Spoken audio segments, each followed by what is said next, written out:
ఒంటి గంటకి నామినేషన్లు వేసాను. సాయంత్రం వరకు గడువు ఉంది నామినేషన్కి. ఇంకెవరు వేస్తారు చూద్దాం. ఎవరు అయిపోతే యాక్టివ్గా నేనే అవుతాను. చూద్దాం ఏముంది.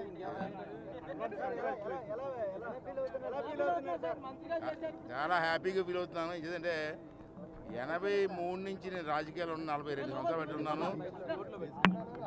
5 సార్లు మంత్రిగా పనిచేశాను, ఒకసారి ఎంపీగా పనిచేశాను.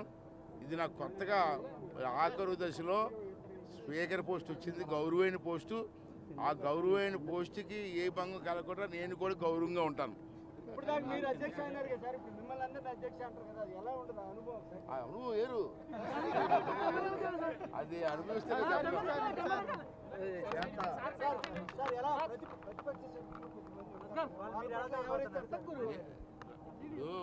ఆ కుర్చీలో కూర్చున్న తర్వాత పార్టీ గుర్తురాదు నా ఉద్దేశం. అంటే అసెంబ్లీలో ప్రతిబింబించి ఇప్పుడు ఈవేళ నేను చెప్తాను, ఒక విషయం చెప్తాను. ఈవేళ ప్రజలు మాకు ఇచ్చింది పదవి కాదు, బాధ్యత.